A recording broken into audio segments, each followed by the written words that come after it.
বা রাস্তার পাশের খাবার। পৃথিবীর অনেক জায়গায় এই স্ট্রিট ফুড এতটাই জনপ্রিয় যে সেখান থেকে খেয়ে এসে দীর্ঘদিন পর্যন্ত গল্প করতে পারে মানুষ। বাংলাদেশেও এই ধারণা জনপ্রিয় হয়ে উঠছে। বাংলাদেশের স্ট্রিট ফুডের মধ্যে সবচেয়ে জনপ্রিয় খাবারের নাম সম্ভবত ফুচকা বা চটপটি। ফুচকা শুধু বাংলাদেশ নয়, পুরো দক্ষিণ এশিয়ারই একটি অতি জনপ্রিয়, সুস্বাদু এবং মুখরোচক খাবার।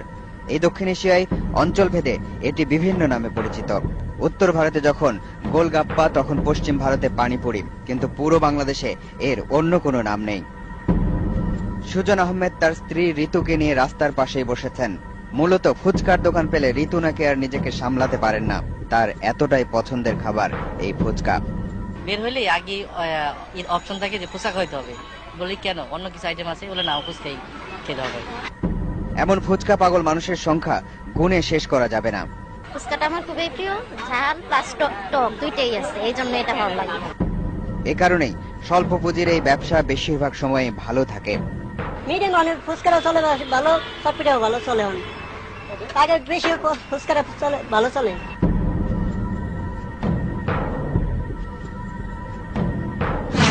আগেই বলেছি, কোনো খাবার কিনতে গিয়ে আপনি শুধু সেই খাবারের পরিবেশনা দেখে সিদ্ধান্ত নিতে পারেন, কিন্তু সেগুলো কোথায় কিভাবে তৈরি হচ্ছে তা দেখা আপনার পক্ষে সম্ভব নয়। আর যদি সেই প্রক্রিয়া আপনাকে দেখানো হয়, তাহলে আপনার প্রিয় খাবারের তালিকা ছোট হয়ে যেতে পারে। রাজধানীর মীর হাজিরবাগ এলাকা, ঢাকার নানান এলাকাতে ফুচকা তৈরির কারখানা থাকলেও সবচাইতে বেশি মীর হাজিরবাগ ও আশপাশের এলাকায়। শুধু মীর হাজিরবাগে আছে 1.5 শতাধিক ফুচকা তৈরির কারখানা। একদিন ব্যবসার কথা বলে ফুচকা কিনতে গোপন ক্যামেরা নিয়ে ভেতরে ঢুকে পড়ল তালাশ টিমের এক সদস্য। কিছুক্ষণের মধ্যেই একজনকে ফুচকা তৈরি করতে দেখা গেল। কোথায়, কিভাবে, দেখুন। ফুচকা বানাতে থাকা লোকটি কোন কোন মাপের ফুচকা বানাতে পারে সেটা দেখানোর জন্য উঠে গেল। এবার দেখুন কি হয়। খালি পায়ে ফিরে এলো প্রথম ব্যক্তিটি।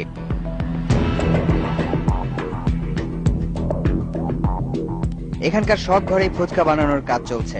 কিছু মানুষ রান্নাঘরে মচমচে ফুচকা বানানোর সর্বশেষ প্রক্রিয়াটি সম্পূর্ণ করছে। আরো একটি ঘরে নজর রাখলো তালাশ টিমের ওই সদস্য। এরপর একদিন সরাসরি ক্যামেরা নিয়ে ঢুকে দৃশ্যের কোনো পরিবর্তন চোখে পড়েনি।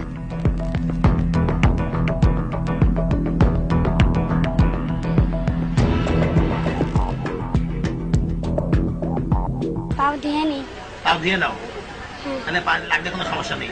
না হ্যাঁ, বাচ্চাটা শুয়ে আছে ওখানে, বাচ্চার জন্য এখন প্রস্তাব করে দেয় কি হবে? আর যেগুলো তো করবো ওগুলো আমরা ফেলে দিই। ওটা বললে যেটুকু প্রস্তাব করে সেটুকু ফেলে দাও, বাকিটুকু দিয়ে কাজ করো। হয়তো অন্যরকম রাখে, আমরা জুতা পাই দিয়ে বাইরে যাই, আবার জুতা পাই দেয়, আবার পাও মুছছে ওই মুছে।